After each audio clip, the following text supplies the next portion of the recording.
বিসমিল্লাহির রহমানির রহিম ফাসআলু আহলায যিকরি ইন কুনতুম লা তা'লামুন।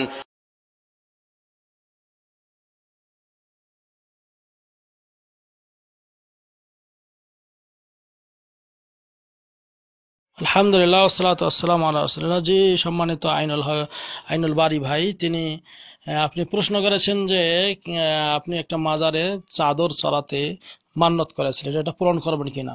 জি না, এই মাজারে চাদর চড়ানো, মাজারে টাকা দেওয়া, ফুল দেওয়া, পয়সা দেওয়া, এইগুলো সম্পূর্ণ শিরক। এই শিরক থেকে বাঁচতে হবে। নবী করিম সাল্লাল্লাহু আলাইহি ওয়াসাল্লাম তিনি বলেছেন, মান নাযারা আন ইউতি আল্লাহ ফালিয়াতি, যে ব্যক্তি আল্লাহর আনুগত্য করার জন্য কোনো মানত করে সেই জন্য পূরণ করে, এবং যে ব্যক্তি আল্লাহর মাসিয়াত করার জন্য, গুনাহ করার জন্য কোনো মানত করে সেটা পূরণ করা যাবে না। আপনার এই মান্নত পূরণ করা জায়েজ নাই, এবং এটা পূরণ করলে আপনি শিরকের অন্তর্ভুক্ত হবেন, শিরক থেকে বাঁচতে হবে। আল্লাহ রাব্বুল আলামিন বলেছেন, ওয়া আবুদুল্লাহ ওয়া লা তুশরিকু বিহি শাইআ, তোমরা একমাত্র আল্লাহর ইবাদত করো, আল্লাহর সঙ্গে কাউকে শরীক করবে না। হাযা ওয়াল্লাহু আ'লাম বিসওয়াব। সাল্লাল্লাহু আলা নবিয়িনা মুহাম্মদ। আসসালামু আলাইকুম।